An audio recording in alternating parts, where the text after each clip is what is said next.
Yung investment naman, di guaranteed nakikita yan. Kapag wala ka pang emergency fund, ang ibig sabihin, hindi ka pa handa. Bago ka mag-invest, siguraduhin mo hindi ka lubog sa utang. It's not advisable to borrow money to invest. Gusto mo na bang palaguin ng yung pera pero hindi mo alam kung ready ka naman mag-invest o hindi. Baka imbis na kumita, baka malugi pa. Gusto mo bang malaman ang signs kung ready ka na bang invest? Kung gusto malaman, you got to finish this episode. Videos that will make you wealthy and debt-free.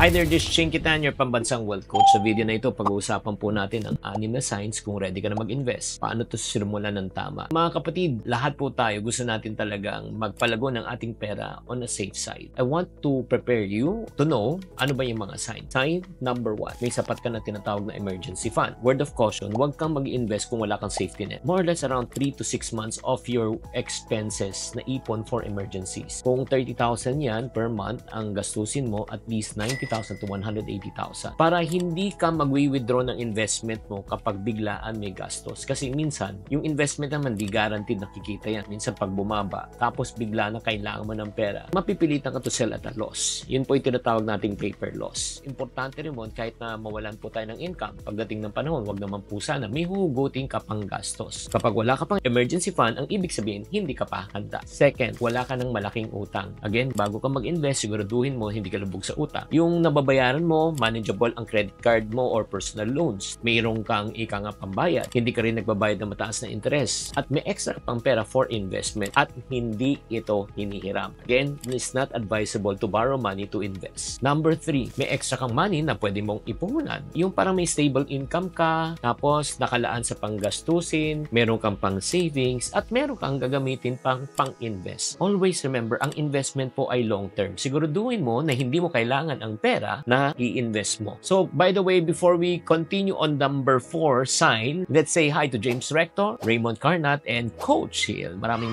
salamat for tuning in. Number 4 sign na po, naintindihan mo kung paano gumawa ng investment. In other words, wag na wag kang papasok kapag hindi mo naintindihan ang isang investment. Nag-research ka na, tapos alam mo yung risk level mo, alam mo kailan mo mawi-withdraw, hindi ka magpapadala sa mga hype and get rich quick schemes. Mga kapatid, mas marami pa ako nakitang taong napaso na lugi dahil sa maling investment, and don't be one of them. Number 5 sign na handa ka na talaga mag-invest, yung pwede ka maghintay at di ka nagmamadali sa kita. Always remember, it's not about timing the market, it's always the time in the market. Naiintindihan mo ang investment ay long term. Hindi ka naiinip, hindi ka natatakot sa short term losses. Ang tawag po namin kahit nalugi po ang iyong investment, ang tawag po dyan ay paper loss until such time na ika nga ibenta mo. Kaya kung ikaw nagmamadali ka, gusto mo get rich quick, investment is not for you. And number 6 po, yung handa ka na bang mag-risk? Kasi alam mo, diversified ang investment mo. Always remember, ang investment po ay hindi 100%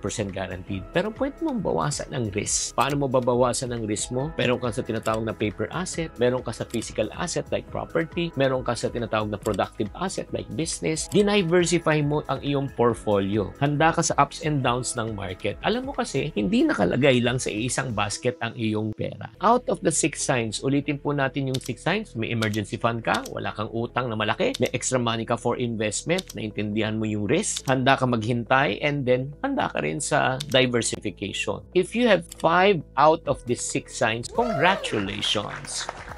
Ready ka na mag-invest. Pero kung mababa ang score mo, nasa 2 and 3 ka pa lang, ibig sabihin, hindi pa time. Tatandaan, ang investment po, hindi to sprint. Ito po ay marathon, pang matagalan. So, let me help you. Ang tanungin kita, anong biggest concern mo pagdating sa investment? I-comment mo sa comment section. Guys, I hope that you are enlightened, lalo na kung ikaw isang kababayan nating OFW. Tatandaan, tamang karunungan, tamang disiplina po ang susi sa pagyaman.